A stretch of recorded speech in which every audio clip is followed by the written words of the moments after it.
Get midway through. Okay, can you all hear me?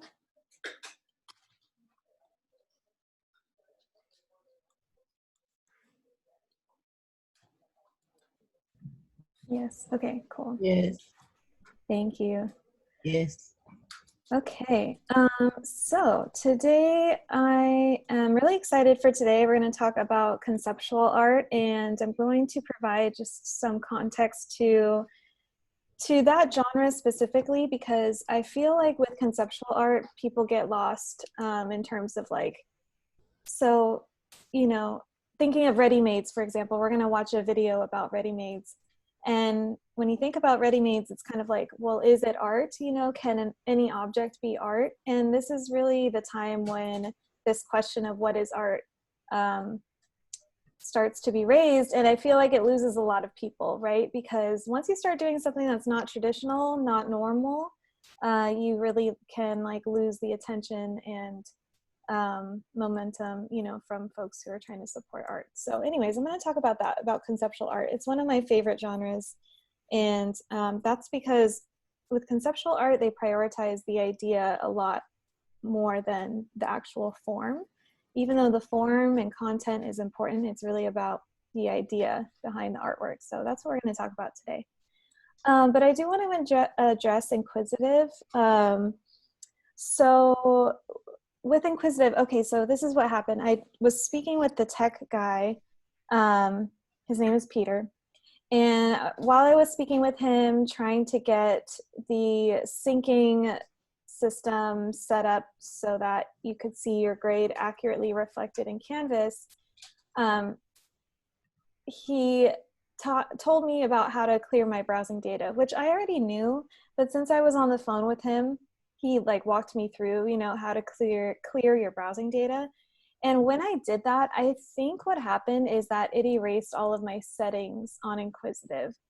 It didn't erase all of your grades, which is excellent, but what it did is it did erase all of the settings. So basically, I have to go back and reset all the due dates and also reset the amount of questions, right? Because the default questions is, I think it's at 20 questions, 1,500 points or something. And I set the amount of questions in Inquisitive to be the very minimum, which is 10 questions, which take about 20 to 30 minutes. So anyways, I'm just going to go in and reset all of that. I did it for today. So today's Inquisitive will be due at midnight just to give a little extension. And I apologize if you have been doing the longer assignments.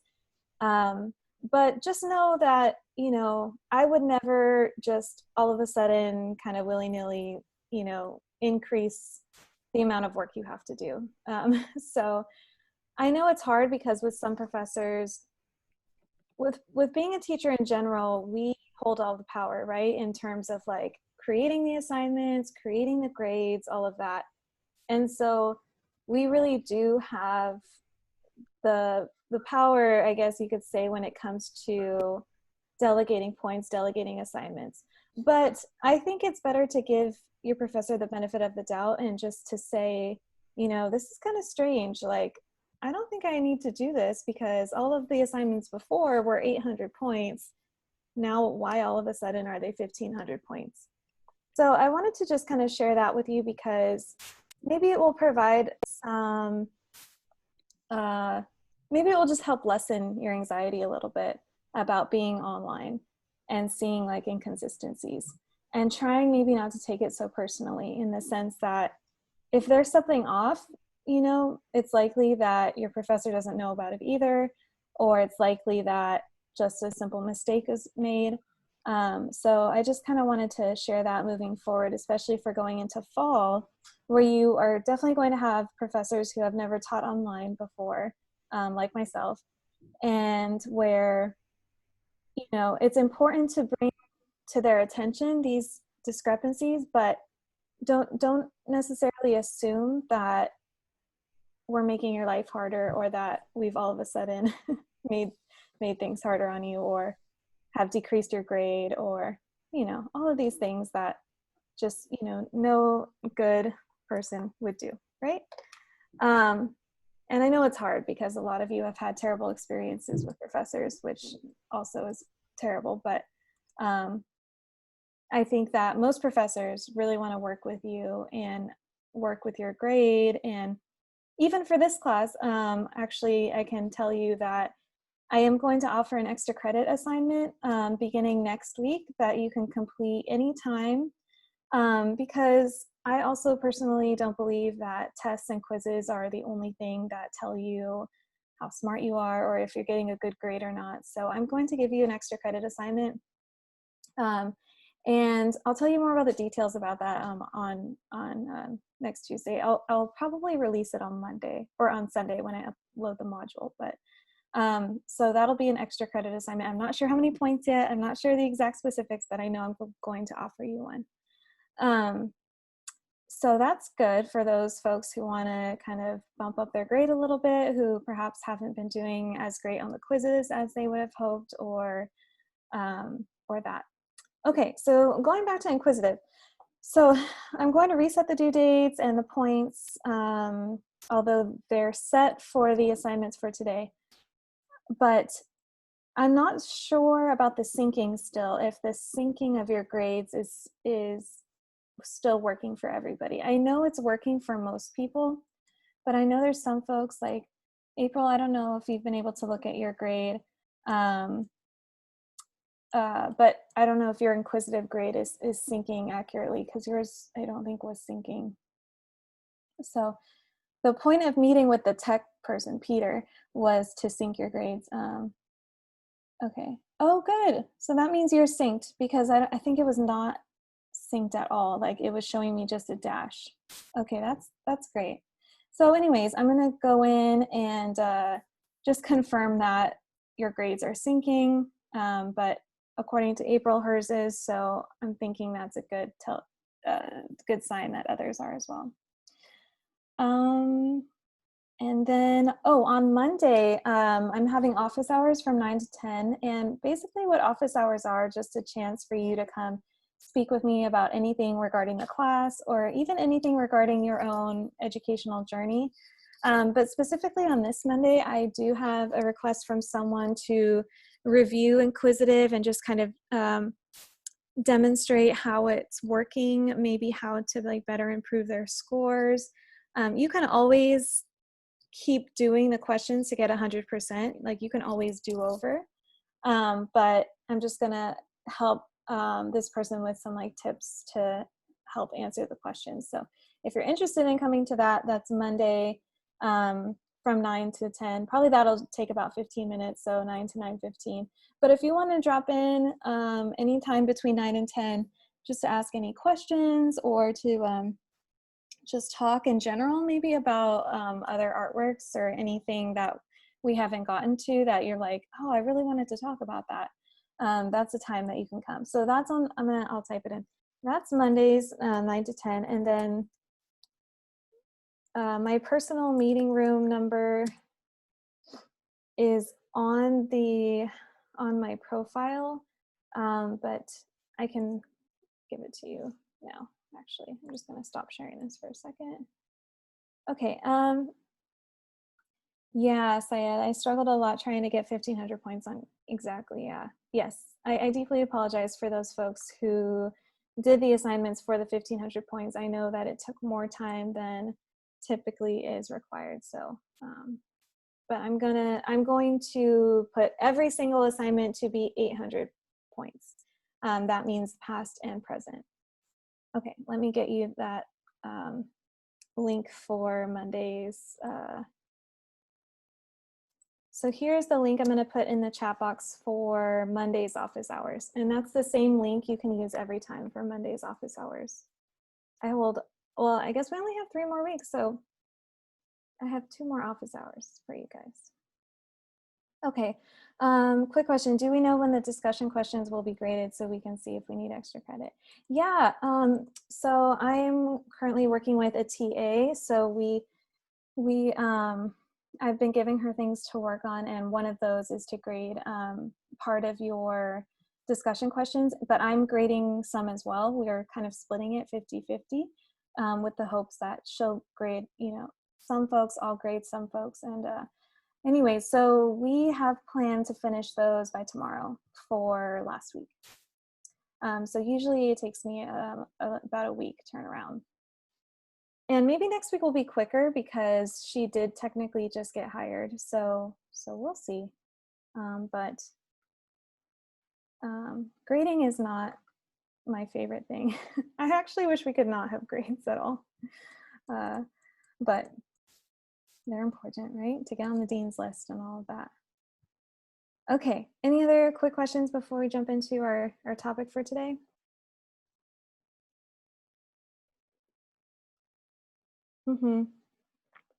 So yeah, I need to assign the due dates to them, and then it should show you. So I'm going to do that.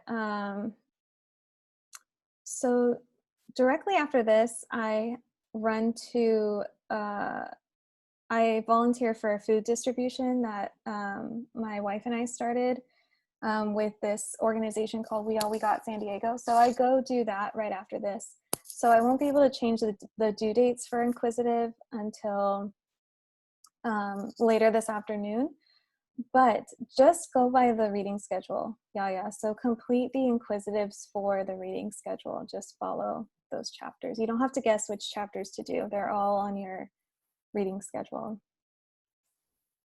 Does that make sense? Okay. So yeah, I'm really upset that the tech person made me clear my browsing data and made me clear all of that, all of those settings. And, you know, but it happens, right? At least my computer's still working. I just got internet yesterday. I'm feeling good. Quiz 4 is due tonight. Yes, quiz 4 is due tonight, and it's going live at 10 a.m. And I do want to tell you about quiz number 4, that it is predominantly about chapter 3.4, the one that we discussed on Tuesday, Art of the Americas, because I did ask you to read that whole chapter.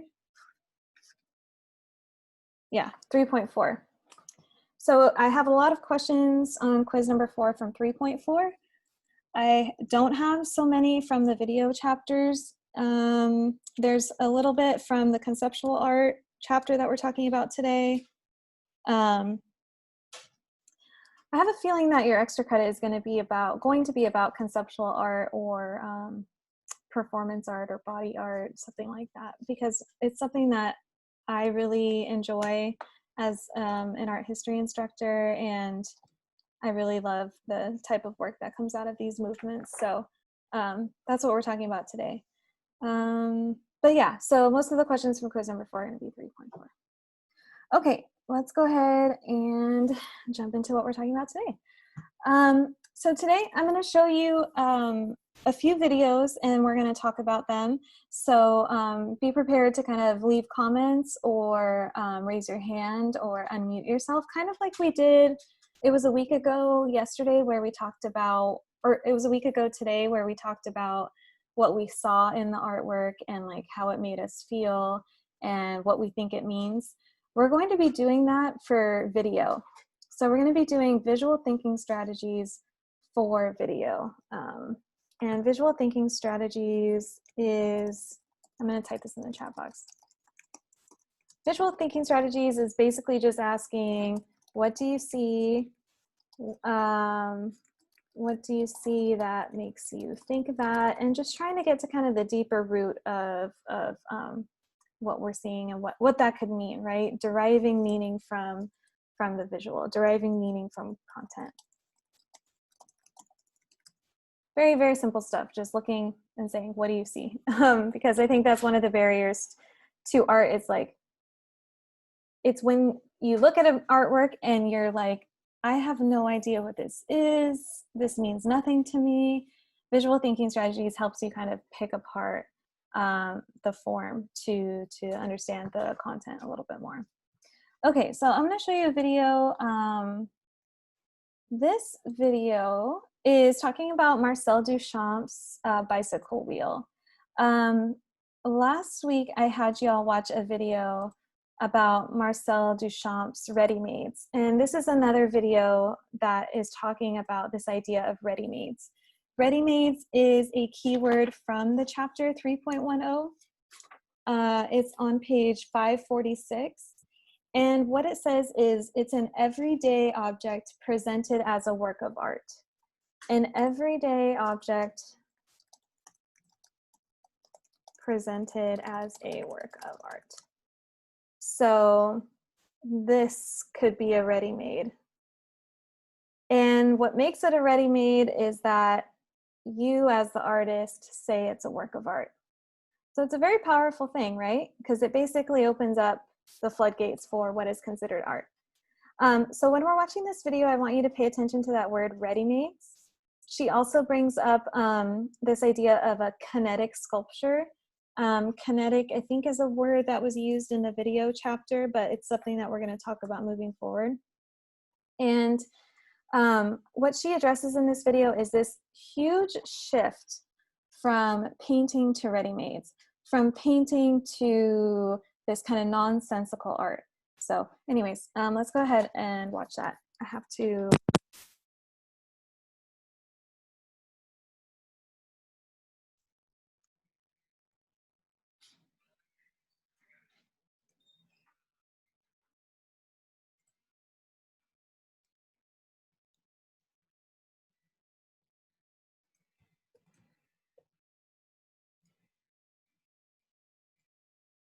One second.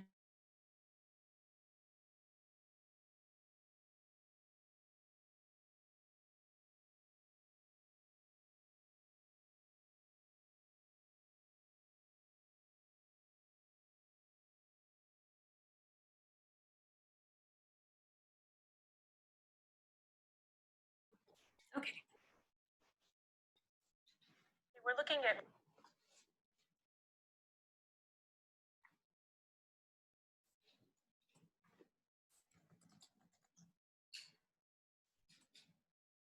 Oh no. Marcel Duchamp's bicycle wheel, originally created in 1913. We're looking at the third version after the lost original. This version is from 1951.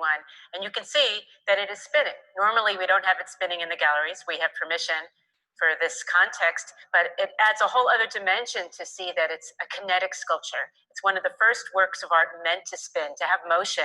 And years later, Duchamp coined the term mobile for the wind-driven and motor-driven sculptures of his friend Alexander Calder, the American sculptor. The spinning adds a whole other dimension also in terms of shadows and activity, vitality, giving us a whole other meaning to this work of art that is not your typical work of art. It's an ordinary bicycle wheel mounted on a kitchen stool.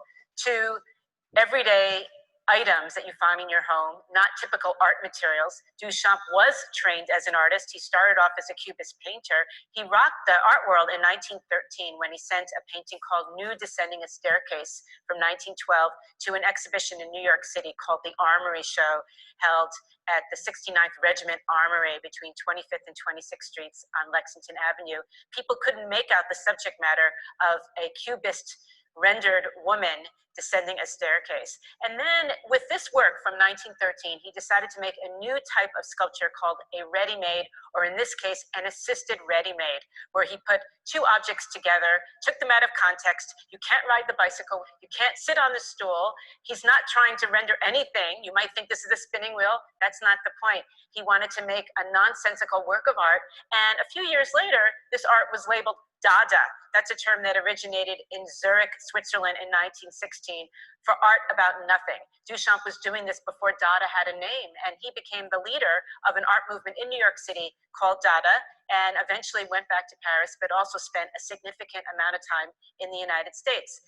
He's questioning what is a work of art. Everything you expect from a work of art is knocked here. Where is the authenticity or the originality? Where is the sign of the artist's hand? Where is the subject matter? The fact that it's the third version after the lost original makes you question what is the value of this work.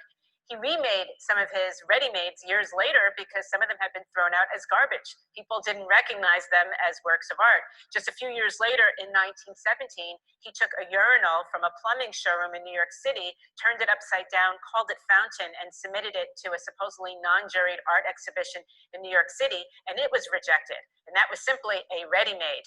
This assisted ready-made is also an assemblage, a new genre of sculpture that emerged in the early part of the 20th century following the assemblages of Picasso and Braque. And in this case, we have manufactured items. So there isn't really any sign of the artist's hand here. Another important aspect to this sculpture is that Duchamp is showing his humor. Humor was a large part of this American movement in New York City. Dada was an international movement, particularly in New York. It had a lot of humor in it, which had been absent from a lot of American art prior to this time. It also is the beginning of what we now call conceptual art, a term that wasn't used until years later, where the art is about an idea rather than the materials or the value of the work. Cool. So what are some initial thoughts about what you're seeing, and maybe We're looking at name originally. Maybe name a couple things that kind of stood out to you during the video. What is impressionable about you? Do you like this artwork? What do you think of it? What are some visual things that you're seeing in it? So thinking about visual thinking strategies, what do you see?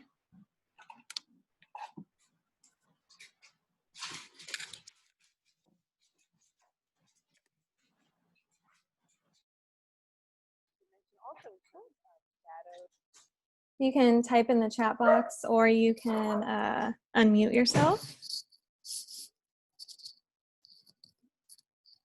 Ragda, I love looking at a painting more than this kind of art. Okay, good.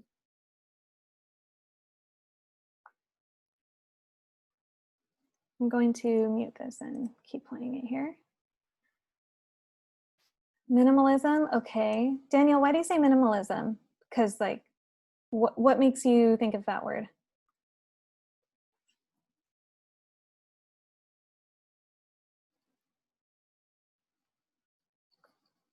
Melanie, I see an object. If there's more information behind the artwork, then maybe I would see more. Yeah, this definitely raises the question of, can you understand an artwork from just seeing it, right? Without any kind of background knowledge? Because the lecturer here, she gave us a lot of background information about this artwork in order to understand it, or in order to kind of come from a place where you're not just looking at a bicycle wheel on a stool, right? So what if we didn't hear from her at all? How might we kind of deconstruct the visual of what we're seeing, right? We see it feels so reproducible. Yeah, totally. So the idea is not that it's an individual artist, right? The idea is that it can be reproducible, like anyone can make it. So it doesn't necessarily matter the genius of the artist or the individuality of the artist, right? And that was huge at this time. So this is the turn of the century. This is right after World War I. And this is focusing less on individual artistic genius and more on collective thinking, subconscious. Dadaism and Surrealism are revolutionary art movements in the sense that there are politics involved, right? Oscar said, I see a bicycle wheel, it's mounted on a stool. I like the spinning wheel, but the piece seems quite empty.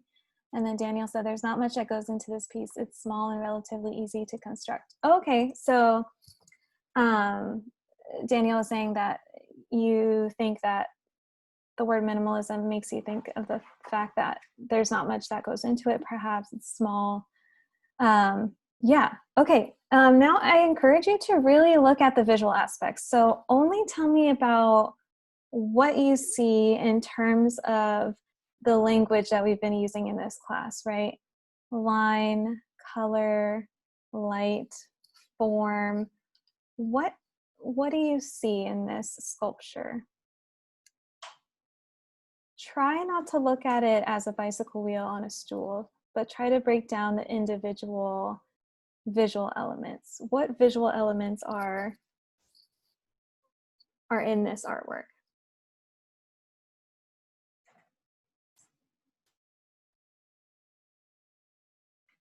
I'll give you all a few minutes to answer before I read that.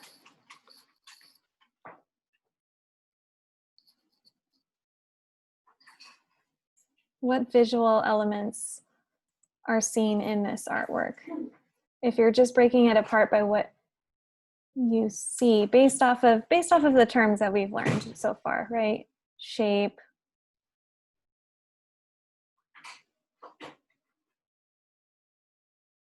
and go ahead and put those in the chat. This should be pretty easy because it's literally just looking at it.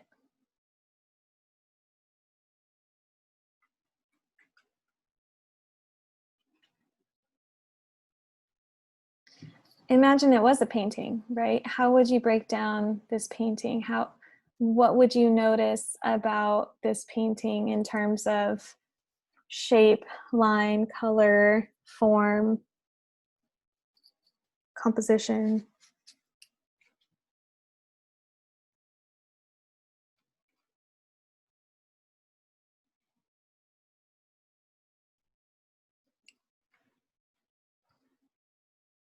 Okay, good. I'll read the answers here in a second.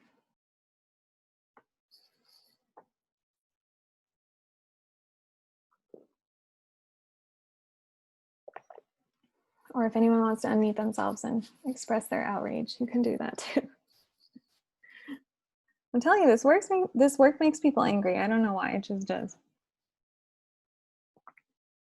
Because it's so different, right? Anything that's so different is going to be shocking. Okay, I'm going to read some of the answers now. Okay, so Oscar says there's contrast. Absolutely. Black, white. So there's already an artistic decision going into this, but it's not necessarily that it's because of his artistic hand, his artistic genius, but it is his artistic mind, right? Knowing that by pairing something black and something white together, you get this really contrasting effect. Exactly. And that can signify deeper meanings, right? What can contrast signify, do you think? We kind of mentioned this with Carrie Mae Weems a week or so, 2 weeks ago. What do you think contrast can signify?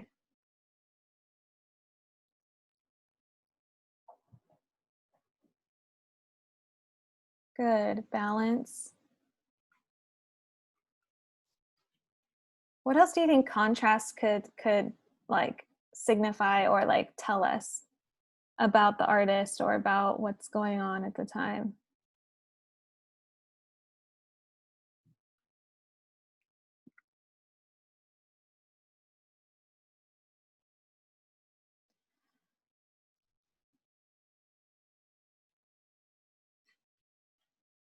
If we have something that's contrasted, we have two different categories, right? So you can like really interpret that to be anything. It can be normal and not normal. It can be the old and the new. It can be the young and the old, right? Contrast is a powerful tool in art because it just tells us that there's something that's different than another. And the contrast for Marcel Duchamp is that there's many different things, right? There's a breaking of something. So for him, it's after World War I, there's a break in tradition, right?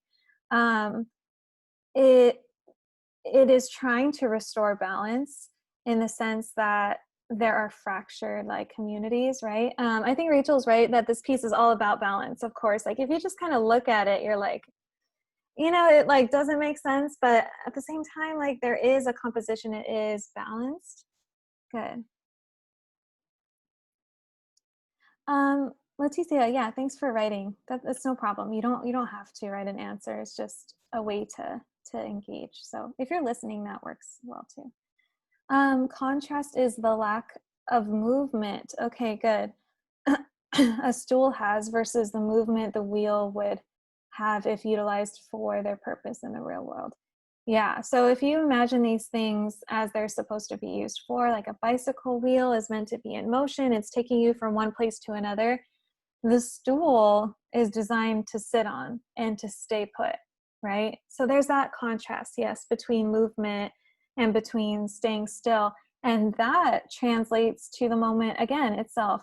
It translates to, is Dadaism, are artists going to be in movement, you know, going with the flow, being revolutionary, or are they going to continue to stand still or sit still on the stool and be a part of traditional painters' movements like Impressionism or Cubism or Romanticism, right? So even just by looking at contrast and the colors, I think contrast and the colors here play a big role. Just by looking at those things, that opens up the floodgates to how we can interpret the work. So for conceptual art, there's a bit of a, like, with conceptual art, it's like you're seeing the visual thing, you're breaking it down, and then that lets you in terms of like what the artist was trying to tell you, right?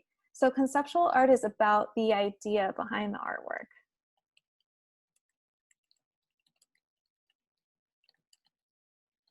And that means that the form, the visual, is often nonsensical, or it's more of like a portal into the idea, right? So the idea is what's important. Whereas before, with Impressionism, with Cubism, right? Picasso, Van Gogh, it is all about the form. It's all about the artistic genius. It's all about this specific painter and like how well they're able to paint.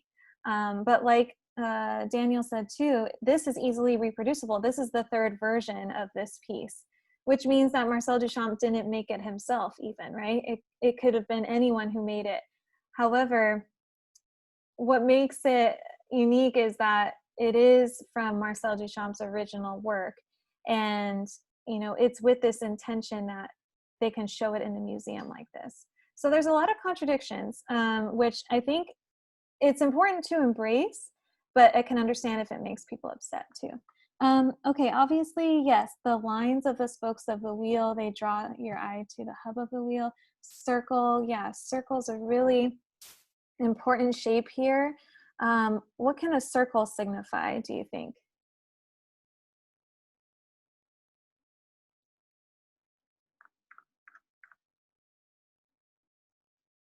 A circle can signify completeness,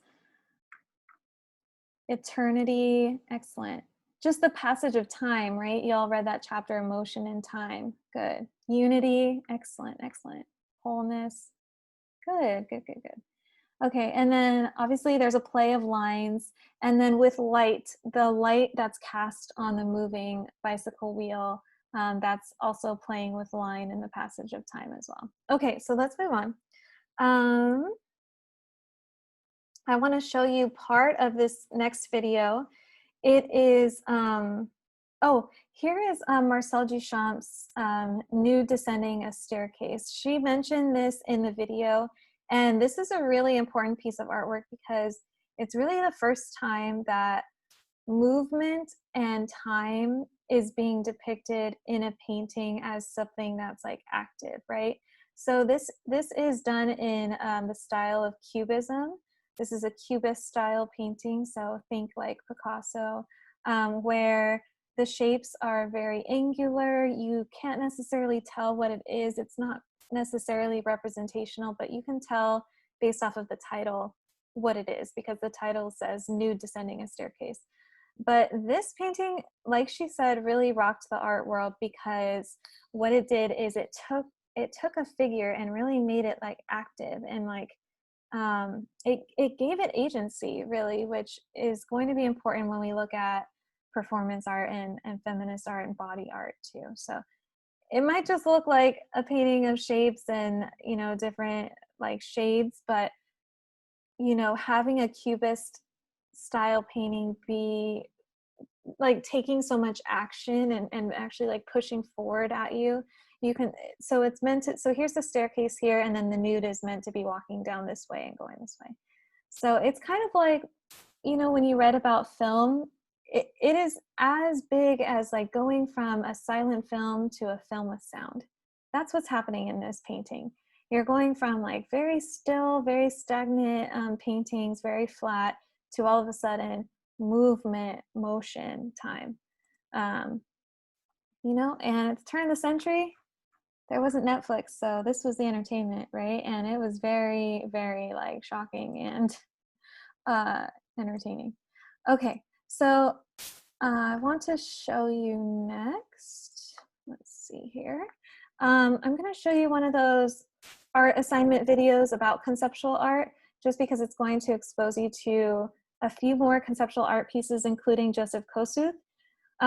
When I saw this artwork by Joseph Kosuth when I was studying art, it freaking changed my world forever.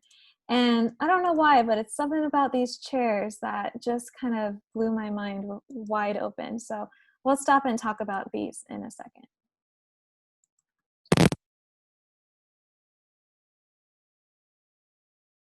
Garden by Spanish artist Santiago Rusiñol. In another, you encounter one of the most famous paintings in the world, a monumental work by Picasso that bowls you over with its dynamic composition of abstracted but still recognizable figures and forms, telling you of the horrors of the 1937 bombing of the village of Guernica during the Spanish Civil War. And in another room, you come across something completely different. A picture of a chair, and a blown-up dictionary definition of a chair by Toledo, Ohio-born artist Joseph Kosuth. What the actual... Can we really call this art? This thing that is entirely unlike those other things in the rooms before it, that exhibits no technical skill and transports you to nowhere but right where you are, in an empty feeling, slightly chilly gallery? How can this be art? And what am I supposed to do with it? This is the case for conceptual art. Kosuth made this work in New York in 1965. In the years leading up, the Equal Pay Act had been passed, President John F. Kennedy was assassinated, the Civil Rights Act was freshly signed into law, and the Vietnam War and protests against it were in full effect. The decade's identity as one of countercultural revolution was crystallizing, and the art of the time likewise reflected a widespread questioning of tradition. There was pop art, and minimalism, and happenings, and fluxus. Paintings, when they did happen, were coming off of the wall and invading your space. And there was also this thing that Kosuth was doing, which came to be called conceptual art. In 1967, artist Saul LeWitt explained it like this. In conceptual art, the idea or concept is the most important aspect of the work. It means that all the planning and decisions are made beforehand, and the execution is a perfunctory affair. The idea becomes the machine that makes the art. For LeWitt, this often meant creating specific instructions and diagrams for large-scale wall drawings that could be carried out by others. Even after LeWitt's death, a draftsperson, or many of them, can make the drawing happen, as long as the instructions and certificate of authenticity are on hand. The resulting works can be magnificent, but it's not the individual touch of the artist that makes them so. It's the idea supported by proper execution. Sometimes people were the machines that made the art. Like for a 1969 piece, Vito Acconci challenged himself to follow randomly selected passersby until they entered a private space. He said of it, "I'm almost not an I anymore. I put myself in the service of this scheme." And sometimes it was actually machines that were the machines that made the art. Ian Byrne's Xerox book came to be when he photocopied a blank sheet of white paper, and then copied that copy, and so on and so forth 100 times, with more and more visual noise appearing as he went. Documentation is often how we come to know about conceptual art. And that's okay, because the physical presence is secondary to the idea that brought it into being. You didn't... So you can think of conceptual art as these kind of like experimental ideas that artists are having, right? It really helps you think of art as something that, you know, you create ideas, you test them, and the world is your laboratory, basically. You know, society is your laboratory. And so that's where you have these other words coming out at the time to describe this art. So you have a word called socially engaged art, which basically just means that you're putting art into the world so that people can like engage with it, right? So it's something that doesn't really work unless you have people coming to see it or try it out, kind of like wonder spaces, right? Um, you have this word called happenings.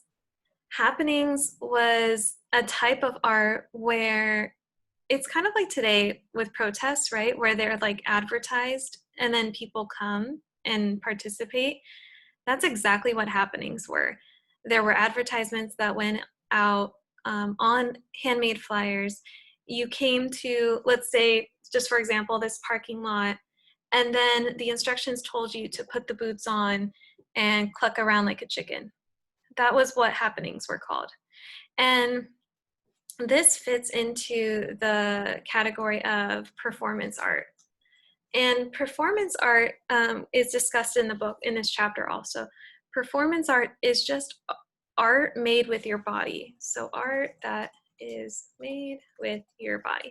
So performance art can also include dance, it can include theater, but performance art is anything that has to do with people who are enacting the art project, who are the primary like medium of that art project. So like your body is the vehicle for the art and the ideas.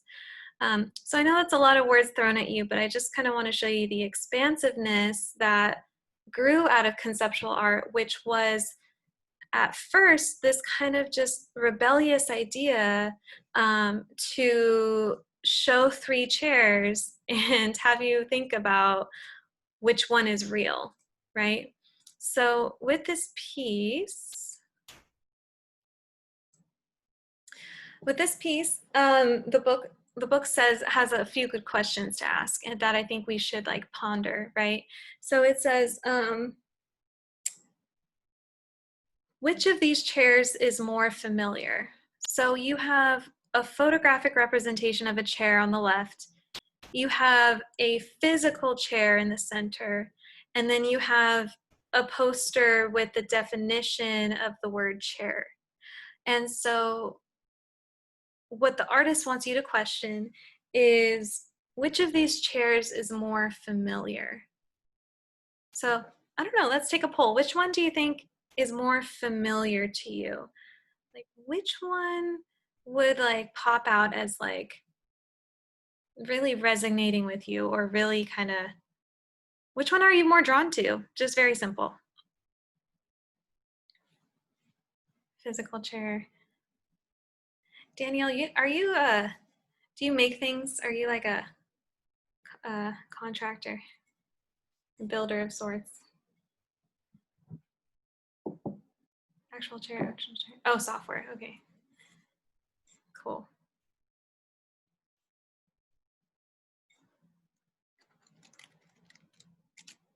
So which one are you drawn to the most? The photograph of the chair, the physical chair, or the definition of the chair? The picture of the chair, physical chair, actual chair. The definition. Yeah. Okay. So you see where my mind could have kind of been blown, right? Because the next question in the book is, which is more real? So which of these chairs do you think is more real than the other? They are all real. Yes, exactly. I mean, you can argue for whichever one you want. That's like the beauty of art, which is great. But this piece is about the fact that all of these chairs are real. The photograph of the chair is just as real as the physical chair, right? And why? Why is that the case? Why is it the case that the definition of the word chair is just as real as the physical chair?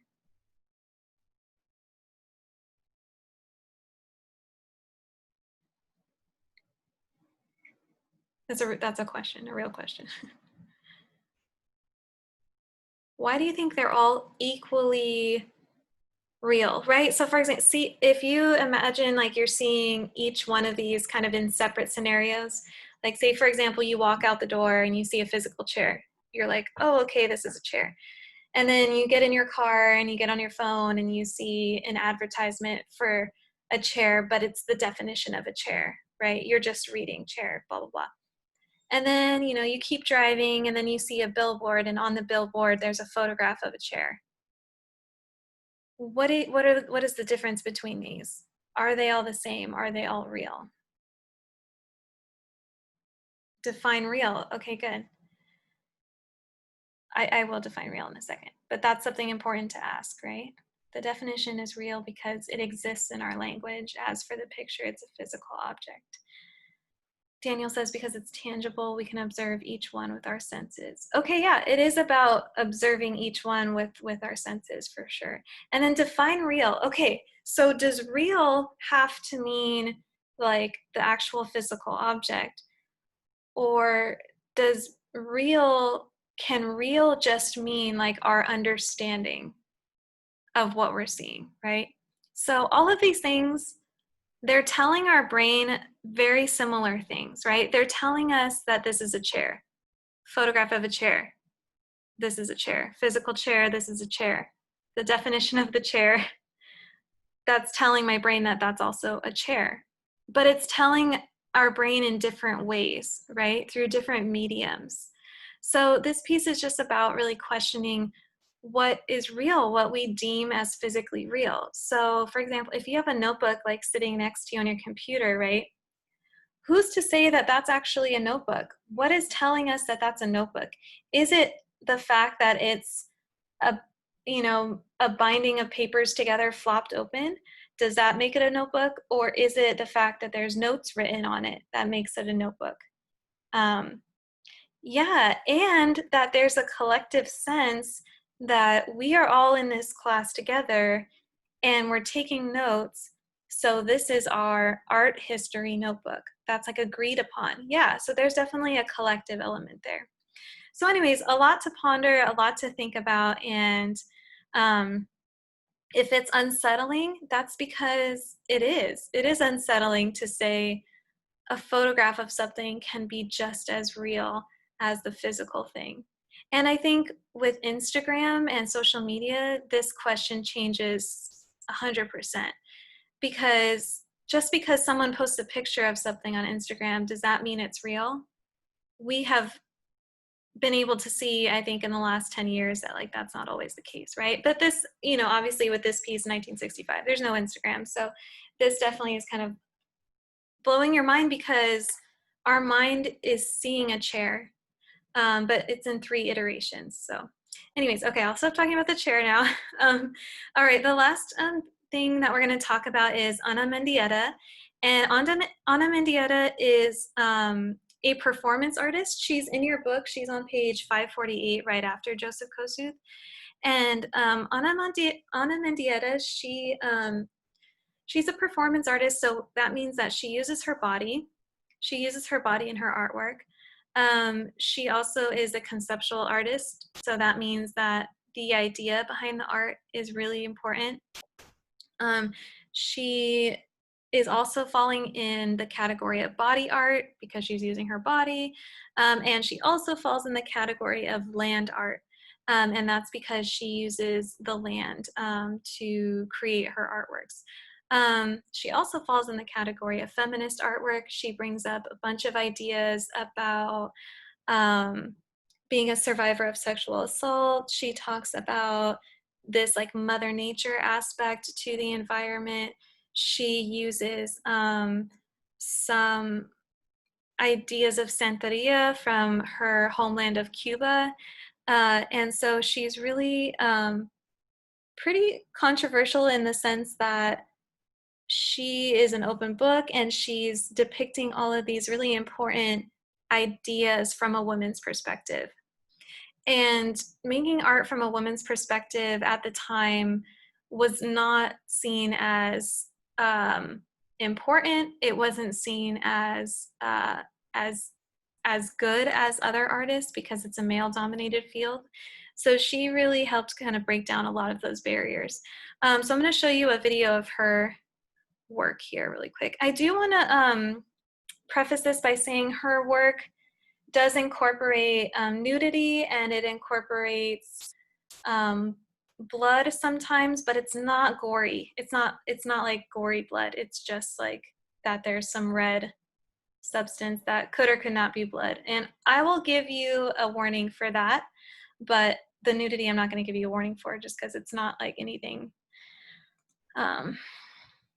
It's nothing even that your kids shouldn't see. It's just a body, right? So let me just show you that real quick.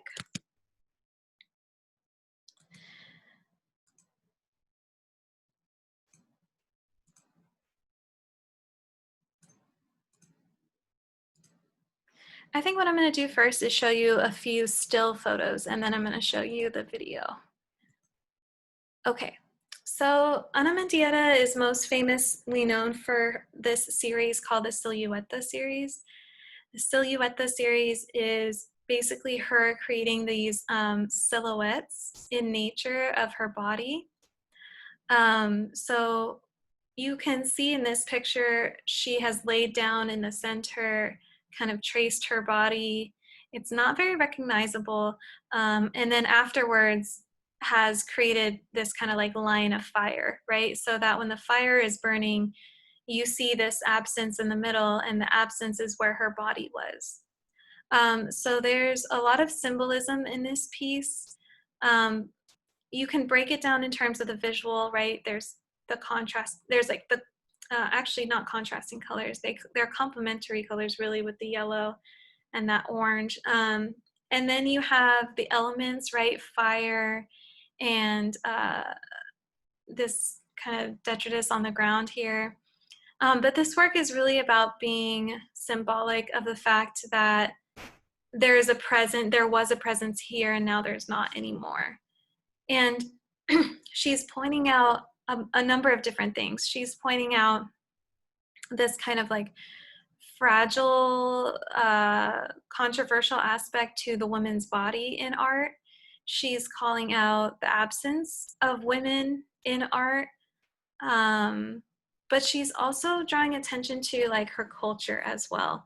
So Ana Mendieta, she syncs up really well with what we were talking about on Tuesday, because she questions the role of indigenous art or primitive art. It used to be called primitive art, but it's not really called that anymore, because that kind of insinuates that it's old or not modern, but that's not true. So she's really trying to make this link between indigenous art, right, and making one's mark on the land. Remember all the artwork we saw on Tuesday, and this human instinct to like make one's mark, like on a stone or in a mural, right, to leave behind like your remnants. That's what she's doing here. Here's another one from her Silueta series. This one's called Silueta Sangrienta. This one's from 1975. And this one, you see there's different variations. So her body is actually in this one. So you can see kind of her process too, right? Laying down, being photographed. Then she gets up and you can still see the silhouette of her body here, right? And the silhouette is really important, because a silhouette, it can definitely be interpreted in many different ways. A silhouette can be obviously meaning the absence of something, right? So why does she feel absent in this land, you know? And then you have her silhouette filled with some kind of red substance, right? I don't think it's necessarily blood, but it's made to kind of look that way. And to be filled with like this life force, I think just like kind of says a lot about how our living bodies and the earth like work together. And then you have this one where she's face down in this very kind of uncomfortable position in that same way with the arms out. So performance art and body art is fascinating to me because it really tests the limits of your body. It really uses your body to its like fullest capacity. Kind of think about like body modifications like tattoos or stretch lobes, or that's all a part of body art and performance art. And it's just about like how can we use our body to like share our ideas about the world. Okay, here's another one where she has slathered herself in mud and grass from the surrounding environment. And this is where she fits into that land art kind of category of art, because she is literally morphed into the tree here, and she is one with nature in a way, right?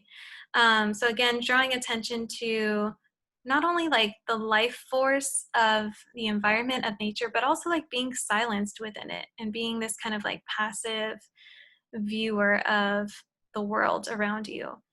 And sometimes as women, we feel like that. We feel sometimes disempowered by others around us and made to feel submissive because we're in this kind of male dominated patriarchal world. So this really symbolizes all of that, I think. Okay, I'm going to show you a short video before you leave of her.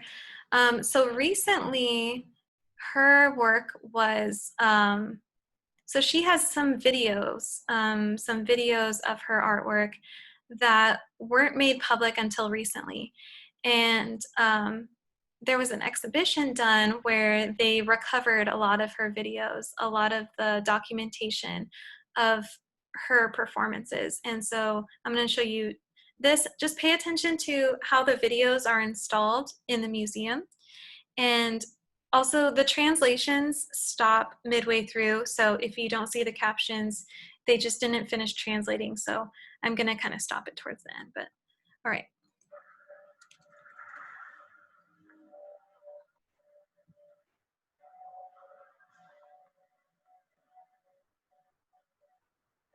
Die Ausstellung von Anna Mendieta, Covered in Time and History, hier im Martin-Gropius-Bau, zeigt zum ersten Mal ihr umfangreiches filmisches Werk. Wir zeigen 23 Filme aus einem Werk, das über 100 Filme enthält. Das Außergewöhnliche ist, dass es wirklich zum ersten Mal in der Weise ihre Filme gezeigt werden können, weil sie jetzt erst digitalisiert wurden. Die Filme sind überwiegend mit Super 8 gedreht, das heißt, sie sind alle ungefähr also etwas über 3 Minuten. Und bei den 23 Filmen ergibt sich dann eigentlich, dass die gesamte Ausstellung die Länge eines Spielfilms hat. Der Aufbau der Ausstellung ermöglicht der Besucherin, sich auch mit den unterschiedlichen Themen vergleichend auseinanderzusetzen, also zu sehen, wie hat Anna Mendieta mit Feuer, mit Blut, mit Wasser, auch dem Vulkan und natürlich immer die Verbindung auch zur Erde, zum Rauch, wie hat sie das in ihren Arbeiten integriert. Mit Earth Body hat Anna Mendieta ihre eigene Begrifflichkeit geschaffen. Sie hat sich also abgesetzt von Land Art und Performance Art und Body Art, um zu beschreiben, was ihre Kunst tut, nämlich der Körper, the Body, der sich mit der Erde, Earth, auseinandersetzt und auch rückverbindet.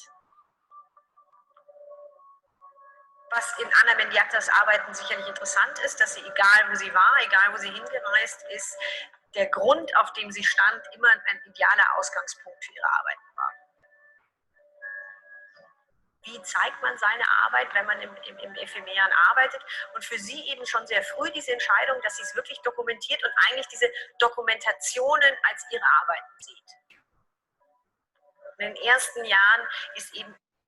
Okay, I'll pause it there just because she's speaking another language, so. But yeah, this is really a remarkable show in that they were able to get her digital archives remastered and shown.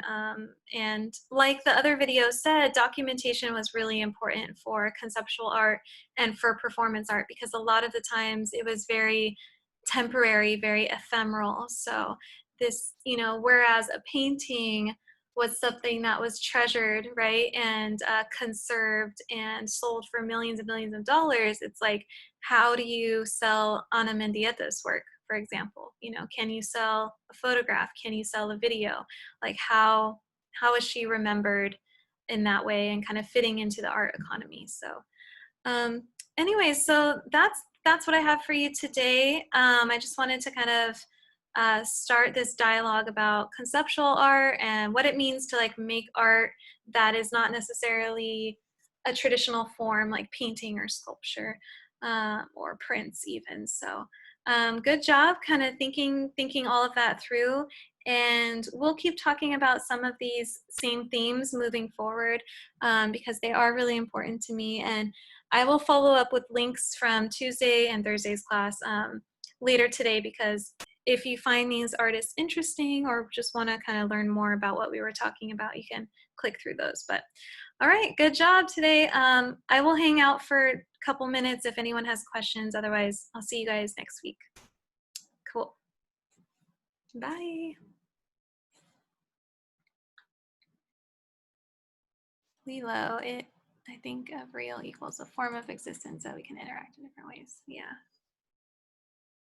Yeah, it's really hard to define real, I think, because it's really subjective, you know. Like a real feeling for example, a feeling for a woman is so different for a feeling from a man, right? And then also just like seeing things too as what's real and what's not. Anyways, yeah, okay, I like your comment there.